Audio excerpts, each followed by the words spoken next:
this. Yep.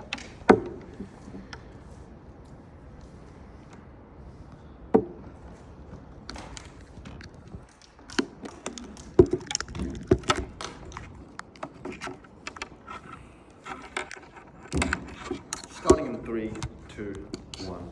In Victoria, social conservatism is not popular, but economic conservatism is. Stopping natural momentum of policy costs a lot of political capital that could be used for popular economic policy. Firstly, setup, and then two pieces of substantive.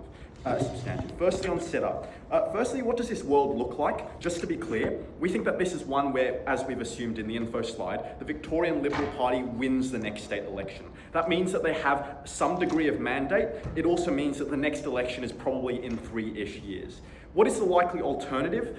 Two options. Firstly, you drag your feet and delay getting to that treaty because we're sort of in too deep and we need to try and stop it. Or secondly, we start actively going against it and start opposing this policy.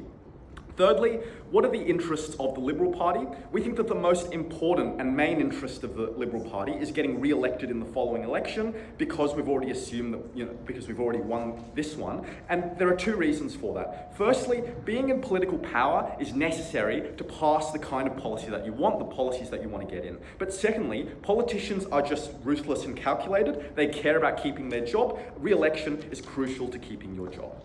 Two pieces of substantive today.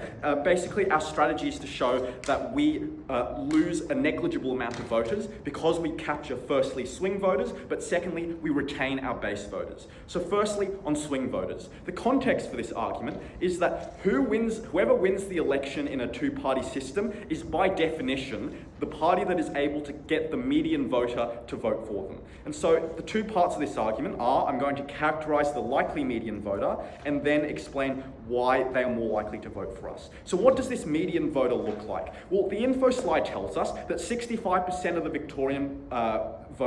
Victorian people already support the treaty, which means that the median voter is already likely to support this treaty. But it also means that, and I think there's like other reasons for this, the average median Victorian voter is socially progressive.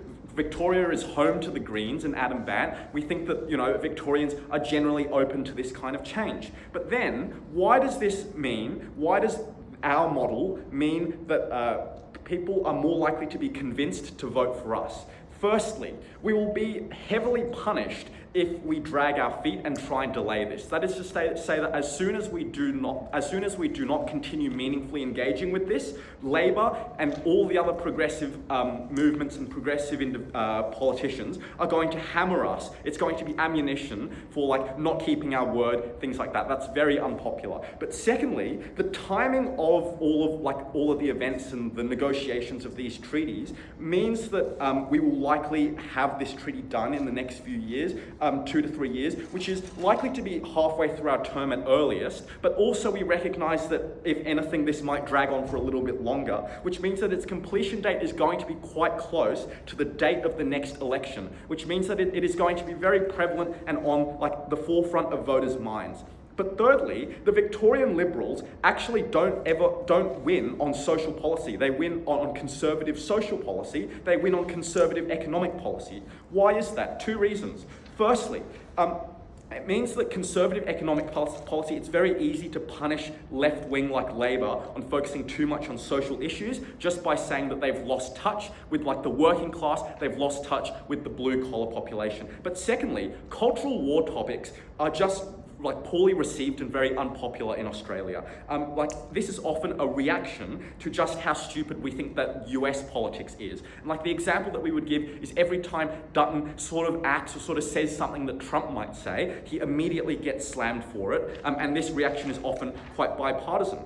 So the impact of this argument here is that we are likely to win suburban voters or swing voters, which are the ones that we decide the election and the ones that we should care about. This looks like people who live in the inner regions or outer metropolitan.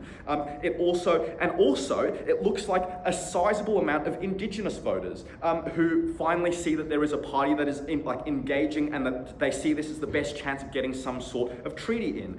It means, we think that this includes wealthy Indigenous people, but also just just economically conservative Indigenous people in general who, you know, want less government intervention, things like that. We think that this means that our chances of winning that next election are greatly amplified. But secondly, why do we retain the base voters? Why does the perception of base voters not change? This is to say basically that hardcore Liberal voters, or people who would have voted anyway, would still vote for the Liberal Party. The first thing to say here is that we think that individuals vote for the party which most closely represents or aligns with our interests. And we recognise and we think that no party represents 100% of your beliefs, and so the Liberals are still going to be, like, by and large, the most the closest that you can get to representing those previous voters. Because, secondly, there are no other right-wing alternative parties in Victoria. Like, Trumpet of Patriots are only credible or have a chance of winning a seat in Queensland.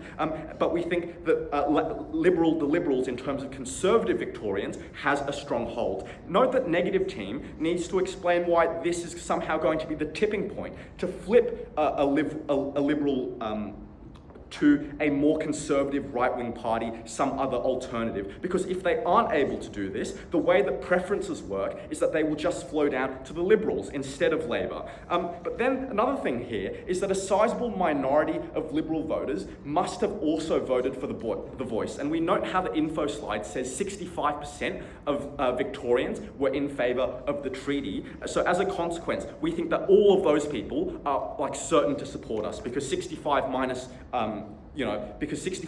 50 is 15, so those 15% are probably going to support our policy. But even then, what about the people who didn't support this or who voted no in the Voice? Like, we think that most people who say no to these things are generally on the edge. Like, they're not opposed to Indigenous rights, they're not opposed to action or progress, but we think that people just generally, in answering these questions, tend to veer on the conservative side because they are rightly cautious about doing things like constitutional change, or they're worried or anxious about democracy, even if those are unfounded. That is just, like, people are anxious about that. And so we think that most people who note that we already tell you that, like, Victoria was very close, or one of the closest states in getting the Voice to Parliament passed, but all of those people who are slightly hesitant are not dichotomous, they're not strictly opposed, but we tell you that they would be quite open.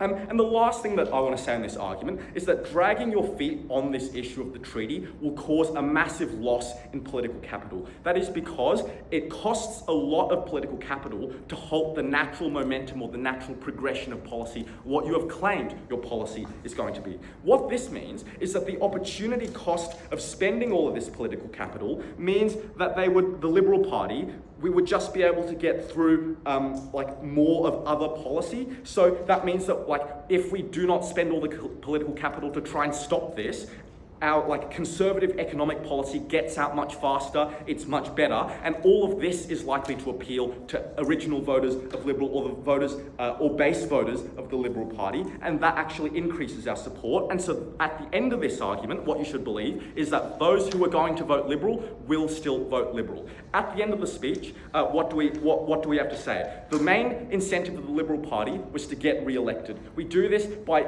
introducing new voters and swing voters who are now going to vote Liberal. Those who are always going to vote Liberal will always vote Liberal, and therefore I'm proud to affirm.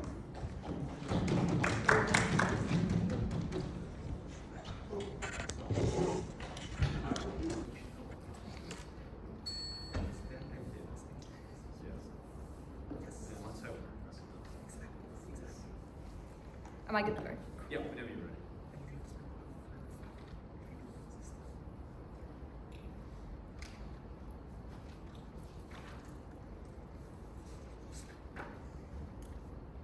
Three things in this speech. Firstly on setup, then about how we win votes, and then about how we win funding. And that's the most important thing you should care about in this debate. Okay, under setup, I think relatively uncontentious that the Victorian Liberals do want to be re-elected. They want to hold on to power, and they want to hold on long term. I think the important thing to note here is that the way that they hold on to power is they maintain constituents, but they also maintain funding. They also maintain support of big backers, people like mining and farming companies. Cool. I think that the second thing that the Liberals want is that they hold their own by-elections. Note that a lot of the time, and I think that in this debate, given that we assume that the Liberals have gotten in, I think they are likely to have gotten in by a relatively small margin, the way that most elections run. In this case, I think that by-elections are very important because that sort of thing, because losing by-elections can upset the entire balance of power. I think that is more important because it is entirely pressing to like the times when they would be enacting this policy. That means that immediate backlash and things are likely to have very significant effects to the balance of power. Thirdly, I think that the Liberal Party does to some extent want to stick to their own principles, even if it is not election winning. Note that like the Greens would never back a policy that is homophobic. I think that if the policy is so ideologically different to what the Liberals would like support, they're unlikely to support it in the first place. Okay, in the speech then, I think that like first on the speech issue, I'm going to talk about the way that we lose votes. I think that the important thing to note is the info slide says 65% of voters, but the way that the voting base works, especially in Victoria, is a very, very dense left-leaning voter base, primarily condensed in the city, right? Melbourne City is mostly, like Melbourne City electorate has so many people, is mostly held by the Greens. I think most inner city seats where you get the most population, where you get the highest percentage of votes, is mostly held by like quite left-leaning parties. But note that these aren't like seats that Liberals are necessarily fighting for. I don't think that the Liberals seriously campaign in any of these seats. I don't think that the Liberals consider any of these seats particularly election winning. Instead, I think that this debate takes place in the regions, in the outer suburbs, where there is a much higher percentage of more conservative votes, where Liberal strongholds tend to be, and where the Liberals are fighting off votes from other parties, such as the Nationals, such as One Nation, such as Trumpeter Patriots. This is where that debate takes place. I'm going to tell you why now. I think that the important thing to note here is that they won't win new votes, even though for supporting this policy, even though they try to tell you that they will. And the reason for this is because I think like at the point where Labour and the Greens already support this policy, at the point where they tell you that people are suddenly going to face this massive tipping point because of like this social urge to like support a treaty policy, right? I think at that point, the stakeholders that they're talking about already probably support Labour or the Greens. I think they are unlikely to vote Liberal off of this policy alone because they are more likely to support further social reforms, and like think that the Liberals haven't gone far enough. Or, like they tell you how voters are like going to vote on economics instead. I think that these voters just won't care at all and they'll vote entirely on economics. Okay, I think that what you should take away from this then is that like, the other thing like in this, where am I going? Yeah, I think then that what you should take away from this point is that because we care so much about regional areas and because we care about these regional areas, what happens when the Liberals turn and like don't support when the Liberals do turn and they do support a treaty policy is very, very pronounced and you do get very extreme backlash. Why? Two reasons. Firstly, you displease people who dislike the voice or dislike Indigenous politics in their voter base. Note that there are a lot of conservative people who do very much care about social issues. I think also note things like the voice election, where there is a very, very large conservative lobby and a very large amount of people who do oppose a lot of these reforms. I think that the other thing is that given that a lot of this rural vote is condensed in like farmland, where you have people like rural farmers who face like massive fear-mongering campaigns over losing their land because of like native title rights and stuff, those are the sort of people who do really care about this policy. Those are the sort of people who are going to change their vote because they think that they are going to like lose their farms at the point that the government supports an Indigenous treaty, right? That is a massive group of people. That is a massive backlash. I think that the second reason why you get people or like the regional votes starting to go to smaller parties like One Nation and the Nationals is that you get rhetoric of smaller parties that starts to target the Liberals as going rogue. You get like smaller minor parties start turning from major parties. I think then we won't lose voters for not supporting this policy for a few reasons. And I've given you a couple of these already. I think that we don't lose voters for supporting the treaty because you probably, like the Liberals under this debate, I don't think won supporting the treaty. I don't think that they won campaigning on the treaty because this debate takes place after they've already won the election, right? I think at that point that you've already proven that they hold a majority for not supporting the treaty. I think at that point you've proven that they are unlikely to lose votes for not supporting the treaty, given that they managed to get power already for not supporting the treaty. I think that our worst case scenario in this debate is that they get the same number of votes as before, right?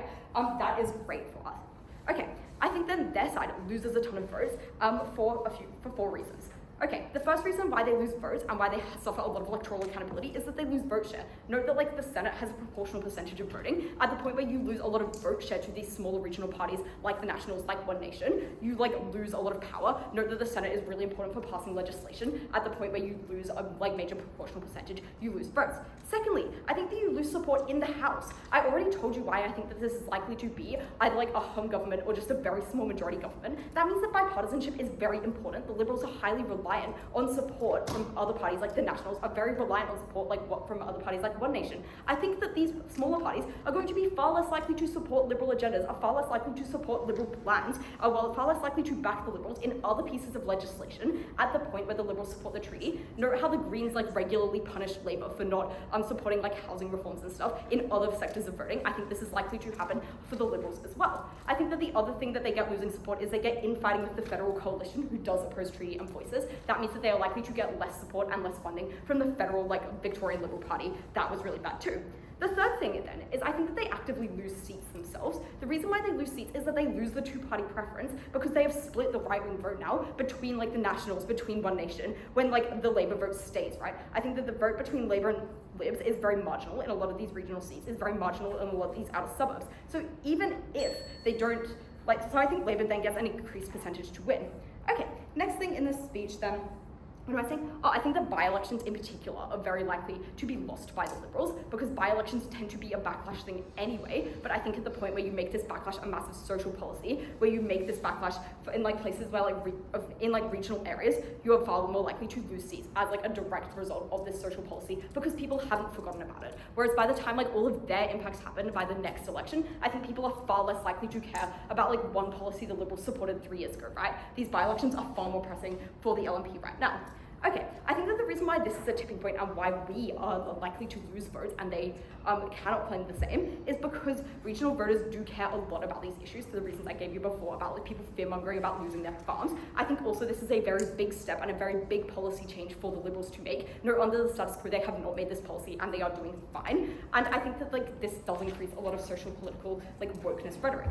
The final thing in this speech then is on companies and corporations, right? Because even if you believe that the Liberals do want to support the policy or that they will still get the same number of votes, I think that the people who back the Liberals just do not want this at all, right? The people who back the Liberals coal companies, mining companies, organisations that support farmers, organisations that support farmland are a massive source of backing, are a massive source of funding. I think at the point where you directly support a treaty that will probably target a lot of these companies' operations, they are far less likely to start funding the Liberal Party. They are more likely to withdraw that funding and give it to other parties like the Nationals or One Nation. That's the impacts of that are twofold.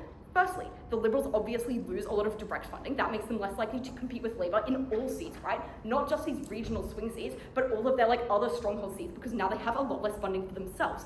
Secondly, you directly give funding to the competitors of the Liberal Party, right? That means that other parties like the Nationals, like One Nation, other very independent but conservative candidates are more likely to be successful in a lot of these swing seats. I think for that reason, the Liberals actively lose a lot of seats because they don't have funding, they don't have vote share from all of these rural regional backers. The harms that I talked to about compound at the point where they lose funding. For all of those reasons, it's so hard to negate.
Politically dragging your feet on an issue, which is quite literally at the forefront of so many political conversations in Victoria and also around Australia, uses up just as much political capital and makes you look just as bad as doing something, and we think that necessarily doing something on this issue in the context of Victoria is just going to be so good at not losing those voters that we got in the last election and not losing our Conservative base. So firstly, I'm going to just like respond to 2 points of setup, mainly about like the principles of the Liberal Party and how you weigh like the morals of those who run the Liberal Party, should they exist, and then by-elections, and then I'm going to talk about how why we necessarily get more economic policy and why that should weigh so highly in this debate, then why we don't lose our Conservative base and why we're just so much more likely to win the swing median voter. So firstly, on getting re-elected, we tell you that like the example, basically saying that because they are running for the Liberal Party, they have these principles which will weigh into what they actually do and what policies they would support. It's like, isn't very true. Like, they told you the Greens probably aren't going to support like things that are against the Greens policy. Well, like the Greens have the opportunity to be like really, really principled because like they're probably never going to have to compromise because they're never going to be the major party. The Liberal Party does actually have to compromise and actually does have to be incredibly adaptive, because in order to get in and continue to be the major party, you just like have to not like put people offside. You have to constantly be trying to get the marginal vote. You have to constantly be trying to drag them out, meaning you are more likely to just like not adhere to your principles. Secondly, on this like by-elections push, we tell you that just like simply not many by-elections happen. Like if this were true and that people were constantly scared about by-elections changing their like political sway, then you'd probably see parties like campaigning around the clock and trying to constantly do things. But it's mainly around those major elections they do actually start to do things. They need to prove to you why by-elections are so important. They will be like constantly changing things. It's unclear that comes into the debate. So on economic policy, this is incredibly important in this debate because we're talking about Victoria, where a lot of people have a lot of money. There is a major city of Melbourne. There are like a lot of people in the regional towns who have like high capital or are very like connected to agricultural output, meaning they care a lot about economics. And this often like comes at the expense of social issues. Like there is a political like opportunity cost in which if you care a lot about economics, you're probably less likely to care about those other issues. It is weighed very highly. What we tell you to like very little response is that if you are actively agreeing with the other party on a major issue, one that like we would note in the alternative where they'd probably be like bringing up a lot, then you're much more likely to pass your economic policy, which is to say that if the Labor and the Greens and the Liberals are all agreeing on what we should do about Indigenous policy and Indigenous issues, there's just going to be less negotiation, less argument about it. They're going to agree on things faster and it's going to get passed. It's going to be like a less proportion of question time, meaning the Liberal Party, who is in power, will necessarily just have more time to push their economic policy, meaning they're going to do more for the economic output of Victoria and likely get like better economic outcomes for their voter base, which is like incredibly important. And we know this has two impacts. Firstly, it does mean that like there still probably will be like funders, as in like a lot of their analysis about people just like pulling out of funding the Liberal Party isn't true in a world where they're like having a lot of economic outcomes. But also secondly, it is like incredibly important, as I told you, and by their own analysis, like a lot of people just like won't care at all and will just vote entirely on economics. We tell you that like if we can at least make the median voter impartial and then get economics through, that is important. Why don't we lose the Conservative base? Well, two things. Firstly, it is just like in the context of Victorian politics, there is just like an incredibly ineffective defection when it comes to other parties, which is to say that there is just like no clear Conservative alternative, and even if there was, it doesn't actually matter. Which is to say that like the Nationals do not have a massive base in Victoria. Trumpet of Patriots is like a joke, even amongst the most conservative of us. One Nation is like mainly up in Queensland. They're not very clear, which means that people just like are unlikely to defect because they see these parties as a joke or unadvisable. And even if the Liberal Party probably doesn't care, because it's not like I'm going to go number one Trumpet of Patriots and number two the Greens. No, of course I'm going to defect back to the Liberal Party because I'm already a Conservative voter, meaning that even if that party will just get knocked out and then I will get all their preferences, it doesn't even matter. What they actually care about is like Labor or teal leakage, and oftentimes these are just like far too progressive for this Conservative base to ever actually defect to them, meaning this doesn't actually matter that much in the debate. But also, even if they do get into like the Senate or whatever, they're much more likely to still vote with the Liberal Party. They're like less concerned. They're more concerned about the teal and that sort of leak, which is why social progressivism matters so much more.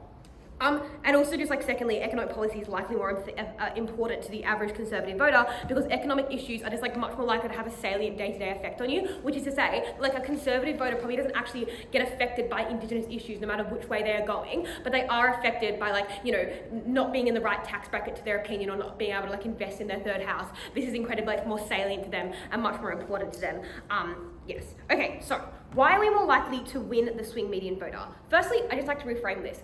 The topic says that we have already won the election. So this isn't like necessarily us winning the median voter, but us just like maintaining the median voter, which is actually very important because we tell you that these people have therefore like already taken the plunge of voting for the Liberals. They've already kind of engaged in our policy. They're already clearly like like us or just like don't hate us. So it's kind of like a lower bar. So why three things. Why often are these voters more socially progressive? We tell you that like we're talking about Victoria, we're talking about like places like Melbourne, like Wodonga, like these kind of like inner regional and like massive cities where people often have a lot of money and therefore like have vested interest in economic conservatism because they're less likely to get taxed as much, they're less likely to have like barriers to them investing in housing, but also they're still likely to have like a lot of progressiveness, which is to say that like Victoria is an incredibly diverse state. Inner cities often have like a massive amount of like social friction and a lot of like social education, meaning that these people are likely to fall into that bar of like economically conservative and socially progressive, meaning that like being socially progressive and economically conservative is like perfect for these people. Also, as we told you, like the completion near the the fact that this will be completed near the election just necessarily means that it will be a better policy, and it'll be like the recency effect on the election will just be so much greater. We don't think they like respond effectively by saying like, oh, it could be a by-election, and social issues that are so much more important, specifically because Labor and the Teals like specifically do attack the Liberal Party on social issues, which is to say that like if you are dragging your feet on social issues because it is just such a consumable issue and also it feeds into the dichotomy of like Liberals are good at economics and the social and the Labor is good at like social issues, you're just like much less likely to get attacked, meaning that we're much less likely to like lose a median voter down that like very common alley of election swinging. So let's at the end of this to specifically break down voters. The voters that we were actually going to win and maintain were voters like inner city women and suburban females who were likely to be economically conservative and socially progressive, because women are like more likely to be socially progressive because like they experience things like sexism, they're much more likely to understand what it's like to be discriminated against, but also they're likely to be economically conservative because women in Australia are like,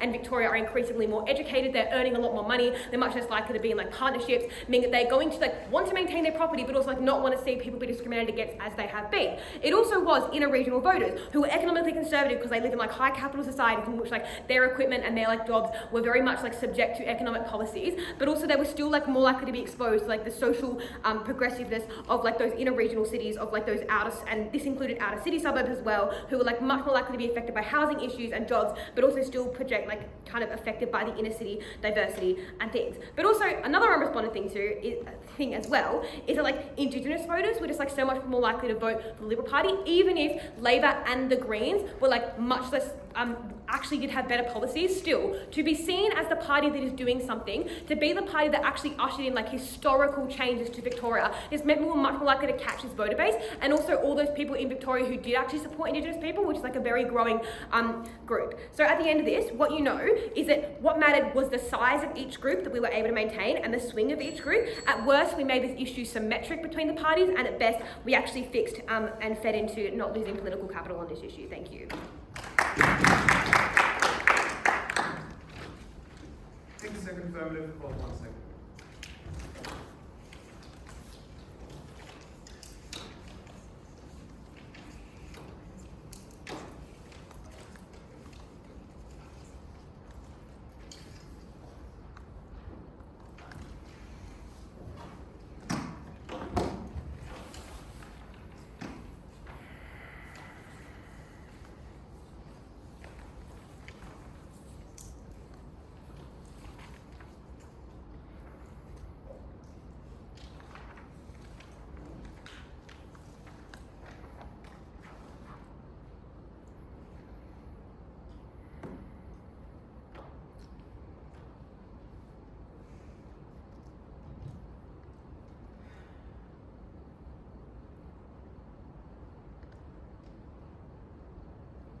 The problem with this team's analysis is that they think that this policy is completely distinct and detached from any sense of economic implications. We tell you that negotiations over this policy with First Nations people are likely to have economic reparations. This is the first question I'm going to ask in this speech. What does this negotiation look like and necessarily entail? Secondly, on the issue of losing funding, and thirdly, on shifts within voter bases. Firstly, on the type of negotiation we are talking about, because I think what this likely looks like is that the First Nations people you negotiate with probably want things like reparations or things like land concessions in which they gain full control over certain lands and every other actor is blocked out from gaining them. I think that's quite intuitive, like they already demand that in the status quo that we saw with the Voice.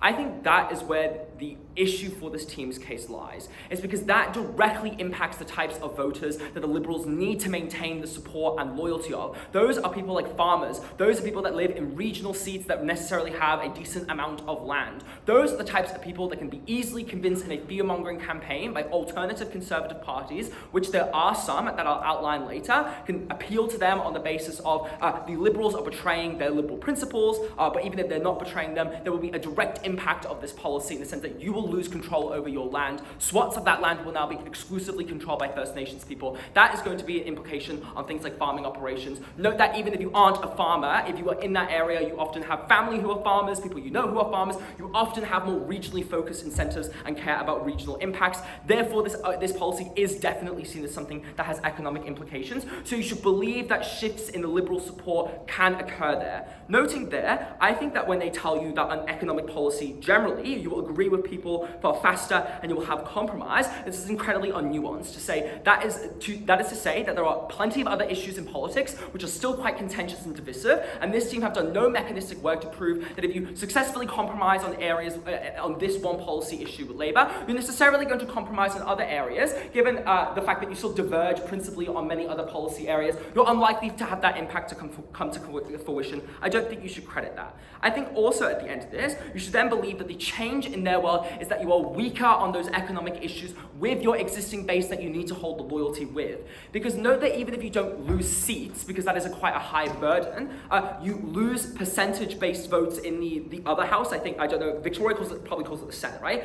The federal version is the Senate. I don't know what the name of the one is on the Victorian level. That is proportional. That is to say, a few percentage points could lose you several seats in that Senate house, and that impact is enormously harmful for the Victorian Liberal Party in their world, because in tight margins, you could potentially lose the balance of power in that house, and then therefore you're not able to get a lot of your agenda through in the future, which can make you look like an incredibly unproductive government and make you weaker for the next election. It increases the chances that you become, say, a minority government in the next election, or you, God forbid, the Liberals then lose the majority completely and become a one-term government.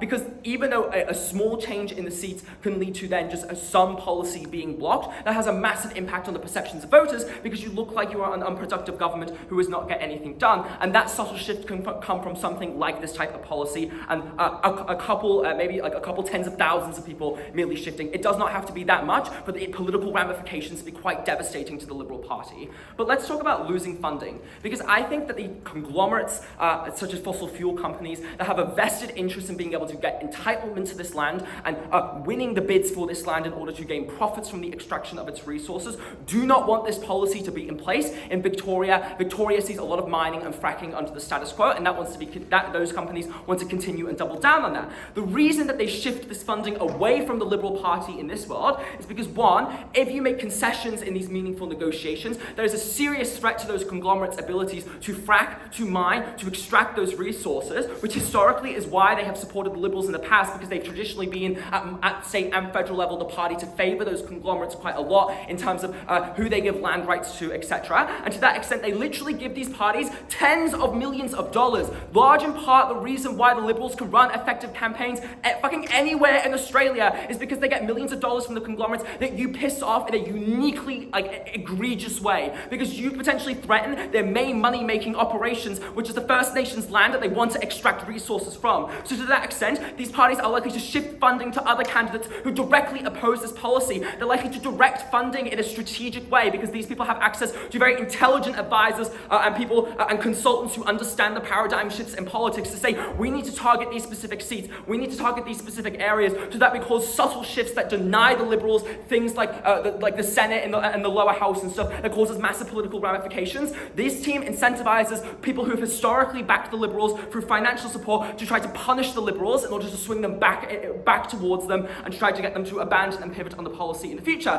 which means that there's a lose-lose scenario for the next election for the Liberals in their world. You either walk back on the policy, or you pull your punches on the negotiations, or you lose a significant amount of funding. And you should believe the impact there is that you lose your ability to campaign on anything. So even if a lot of their material stands about people voting, people being socially progressive but economically conservative, you lose so much money to prop up candidates, funding, advertising, campaigns, exposure, awareness to all of your candidates, because you lower your budgets when you go to elections. That is a debate losing harm, because every other area of an election and a campaign is significantly weakened when you lose the primary source of funding because you egregiously threaten the land rights of conglomerates that historically had that land. Let's talk about the current base, because they say that won't change because this policy aligns with their interests, but know that there are competing interests to a voter's calculus, particularly in regional areas where life can be pretty tough and life can be pretty beholden to party politics. To that end, this team does not do the meaningful work to prove that this is a tipping point in which this becomes the priority voting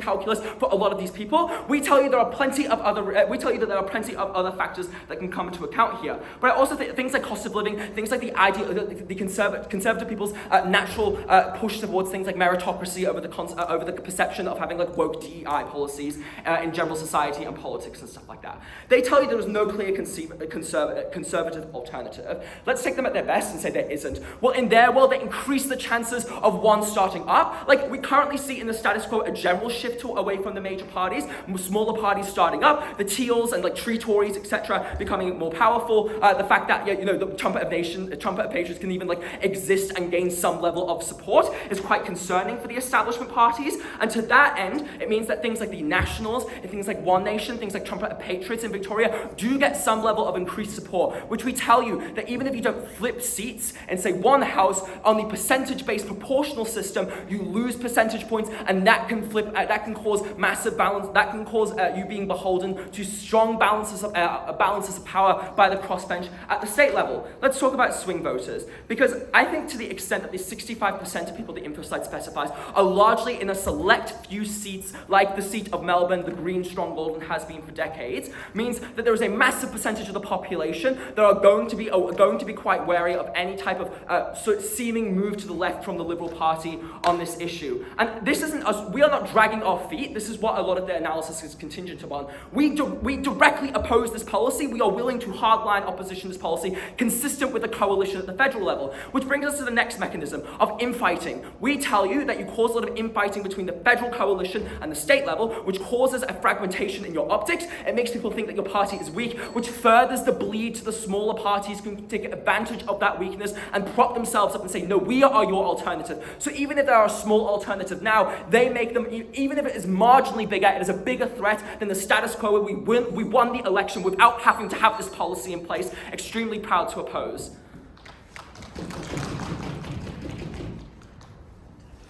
Cool. Thanks, Negative, for that speech. Paul from the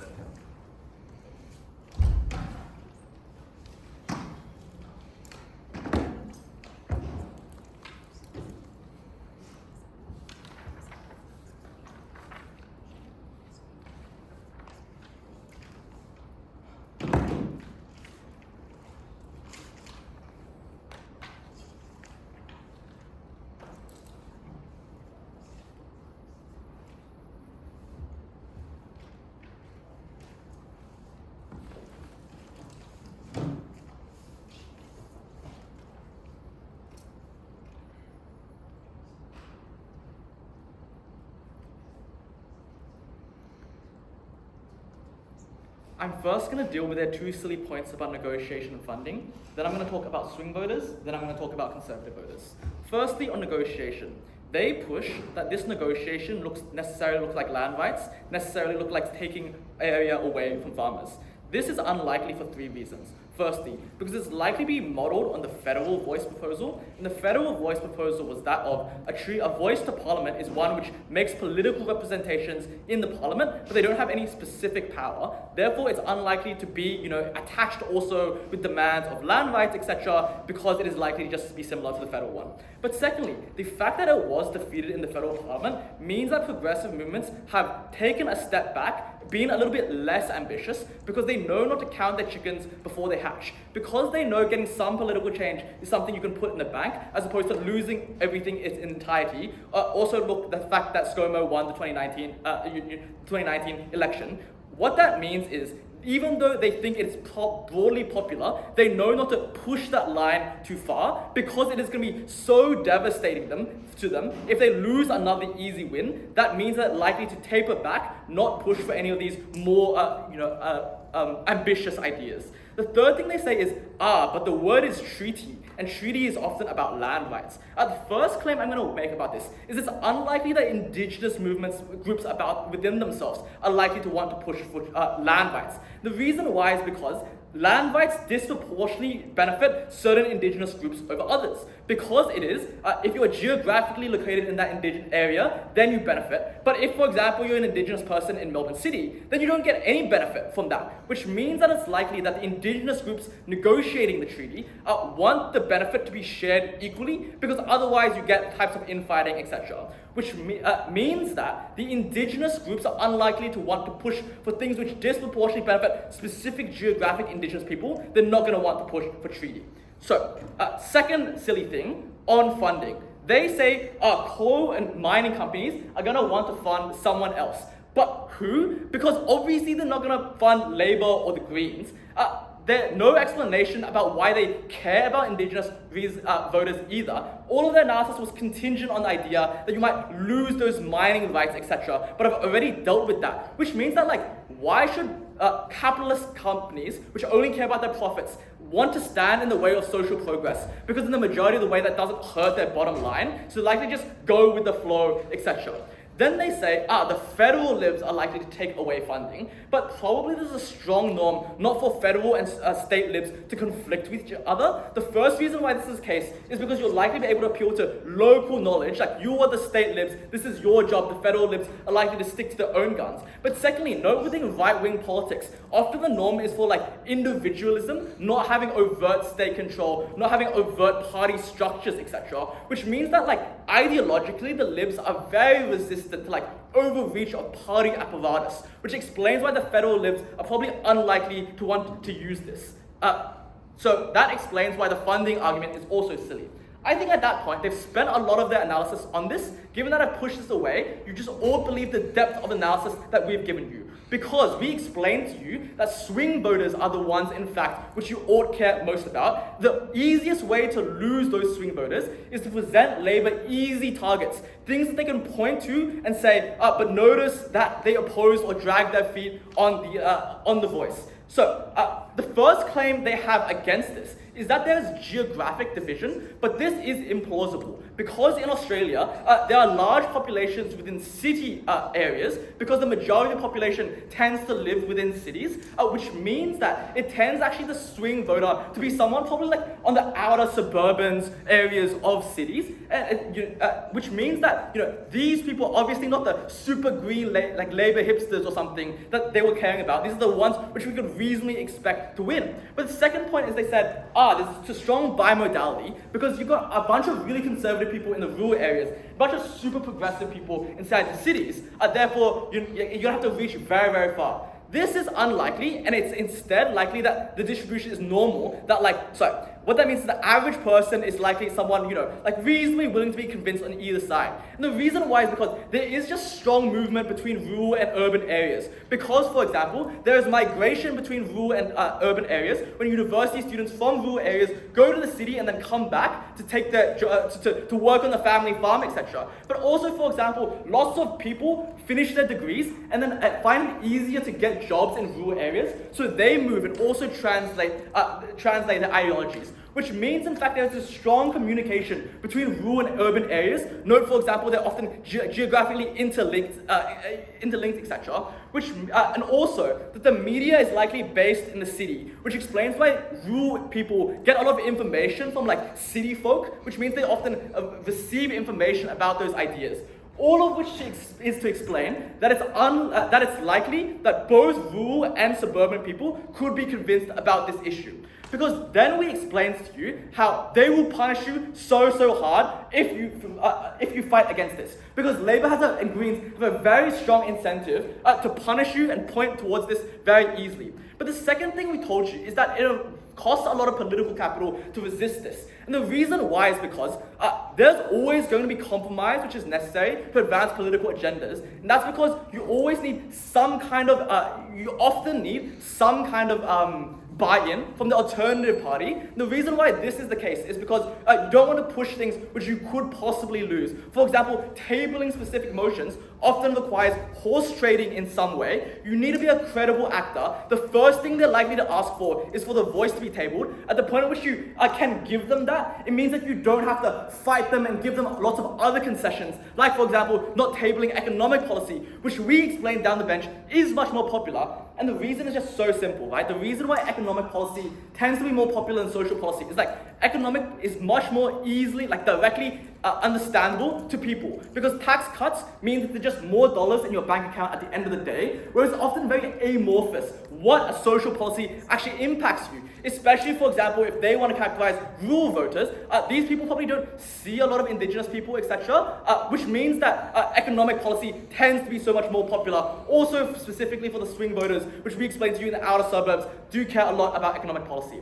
The final thing that they want to push is about losing people to the conservative parties. 3 responses to this. The first thing is, obviously you can't lose them to the Nationals, because the Nationals and the Liberals are just in coalition, and what coalitions often do is they agree not to run rival candidates within the same political seat, because that would be a silly waste of political capital before the coalition, which means that either the Liberal is running or the Nationals are running. You're not losing one person to the other. The second thing I'm going to explain is that why like the One Nation and Trumpet of Patriots are uniquely weak in Victoria. The reason why is because historically, both of these parties arose in Queensland. That is to say, Trumpet of Patriots was started by Clive Palmer, someone from Queensland who made his money mining in Queensland, and also One Nation was started by Pauline Hanson, someone from Queensland, which explains why it's likely to be strongest in Queensland and weakest somewhere very, very far away from Queensland, like on the other side of the country, because, for example, they have very little ability to communicate with those types of people, which explains why you're just not good. Like, One Nation and Trumpet of Patriots are not a credible threat in any of the rural seats that they cared about. At the end of this,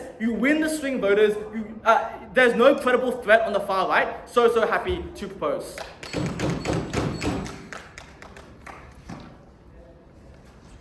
Cool. I think that ends that speech before 1:30.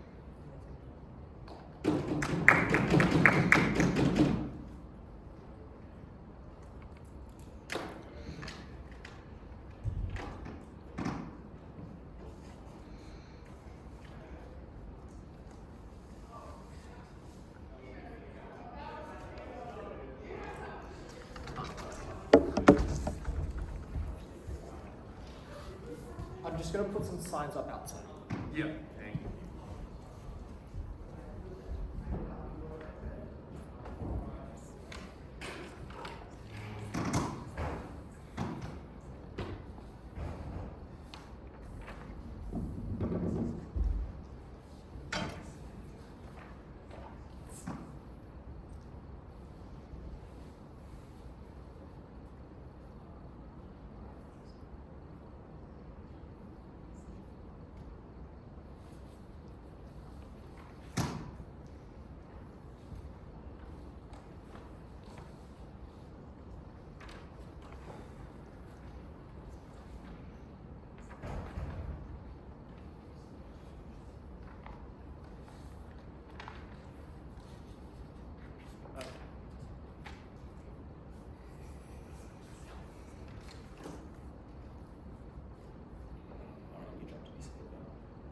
Yeah, I perfectly did that.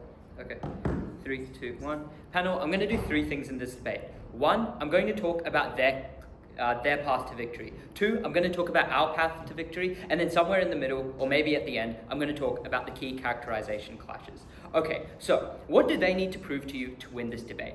I think they have consistently pushed down the bench that there's this opportunity cost to dragging your feet as the Liberal Party regarding this treaty once you get elected, right? Like, what do they tell you? They just tell you like, oh, there's like a certain opportunity cost to this. If you simply push this into Parliament, maybe you can like focus your economic resources or your party resources on pushing economic change, on pushing other political change that more align with like the Liberal Party's goals. Just push this, get this out of the way, and like don't waste any opportunity cost on like actively opposing it or just like dragging your feet, this is going to actively detriment your party. What do we tell you on our side of the bench? We tell you that like we're going to hardline and we're going to aggressively oppose this. We tell you at Owen, I don't think I have to explain this more. But also, I'd like to simply present an intuition pump here to mitigate a lot of what they say. I think just like the cost of not doing something compared to doing it is like far less, right? To the point where like you have to like employ like Indigenous representatives, to the point where you have to engage with where like Labour left off, to the point where you probably have to invest like state capital into like pushing this over the line. I still think there is like a significant jump that you have to like accrue, right? I think to this extent there is a cost to doing this. Like I think you should mitigate a lot of what they say on the other side of the bench.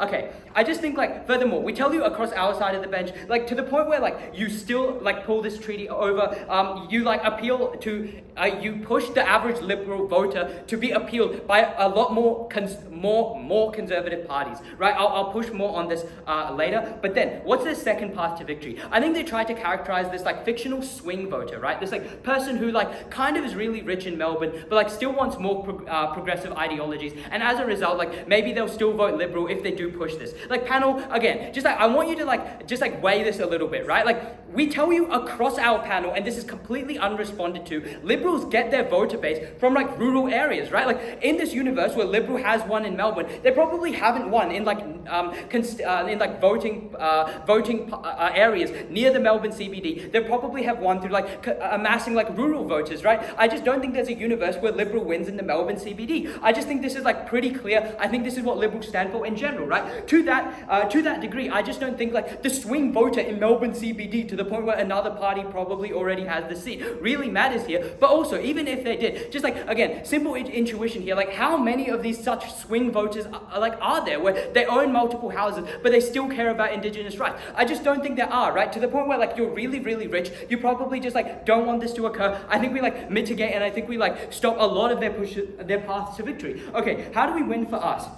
Okay, I need to prove to you that or rather, down our bench, we tell you like losing funding and losing voters is going to happen if we support this policy, right? Why does losing funding happen, and why is this such a huge thing in this debate?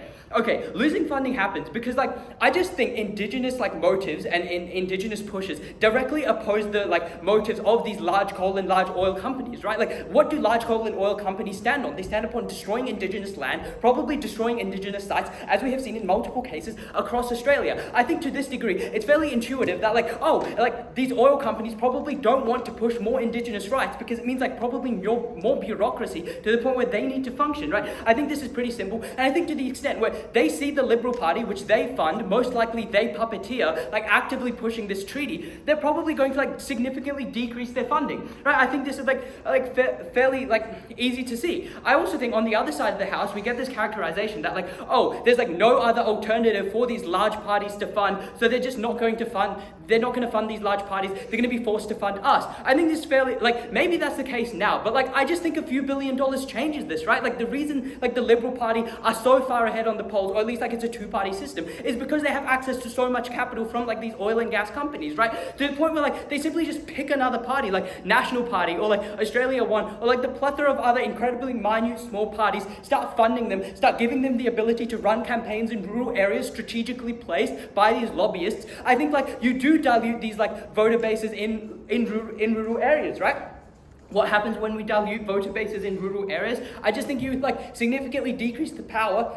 Let me take a breath. Significantly decrease the power that the Liberal Party has, right? Why is this the case? I think it's incredibly easy to fearmonger liberal liberal voter bases, right? I think we tell you down our bench, what does the Liberal voter base look like? It looks like farmers. It looks like people who are probably really, really scared of Indigenous objectives, to the point where maybe it'll affect their own ability to own the acreages that they do, the large farm sizes of small European countries that they do, right? I think to this degree, they're incredibly susceptible to these to fear-mongering campaigns. Even if the treaty is characterized as Third tries to tell you, even if this treaty is characterized as we won't talk about land rights, maybe we'll do policy changes. I just think the fear-mongering is incredibly easy, right? I think a lot of Australian voters in The Voice voted no because of this fear-mongering that occurred regarding The Voice when many people failed to read what The Voice was actually about, right? I think this is pretty clear. Okay, and I also think it's important to note here, to the point where you lose funding, and you lose voters, a small percentage of decrease, hurts your entire control over the Senate, right? I think, oftentimes, elections are won over, 1 or 2%, right? I think to this degree, to the point where you dilute the voter bases, and you, even, swing 1 or 2% of the voter bases towards, the opposition party, I think, you significantly hurt the Liberals' ability to control a parliament, right? And even though the opposite side of the bench tells you, these parties are in coalition, they'll, work together, and, they'll be, they work in good faith, they won't have, opposing candidates. I just think once they smell blood in the water, to the extent where, now they're funded by these incredibly large companies, now they have a little bit more, voter bases, willing to vote for them in, rural areas or rural pockets that are incredibly important for overall power. There's blood in the water, there's going to be cases where, now the Liberal Party is forced to push even more conservative ideas because they're now at the behest of these small yet powerful parties, right? I think this is pretty clear. And I think to the point where you lose this small percentage change, you lose this small percentage in the Senate, you lose an incredibly large amount of power across the bench, right? Or in the Senate. To the point where this happens, I think the Liberals are forced to push even more conservative ideologies. They're at the behest of their coalition because now maybe instead of having a clear majority, they have a coalition majority. And I just think they have less agency over the bills and policies they choose to approve to this degree. Maybe whatever got them voted in the first place, right, is just a significant whatever got them voted in the first place is they don't have the ability to do this anymore because now they're at the behest of other parties with other agendas, right? To the point where a point in Melbourne, maybe it is in the party's best interest to be more to be more progressive, but they just can't do this because now they're at the behest of the other parties. Okay. Running out of time now. I also just think, you simply will not win voters by supporting this policy, right? I already told you why, progressive swing voters don't really exist on their side of the house. But also, I just think even if these voters did exist, they're always just incentivized to, vote for more progressive parties, right? What's to say that, just because Liberal becomes more progressive, they won't just vote for the Greens, or, they won't just vote for Labour. I think this is a far more, clear future that you can see for these swing voters. And I just think to this degree, no matter what they try to do on the other side of the house regarding enticing these swing voters to vote for them, they will always just choose more progressive views. I think this is pretty clear, and I think this is fairly intuitive. However, even if they do so, in this debate, Liberals already have power and they want to win vote share. This means they don't lose seats. This means not losing seats is far more important than actively winning seats. I've already told you why supporting this treaty will lose you seats in the parliament. I think this is fairly clear. I think we win this debate. Thank you.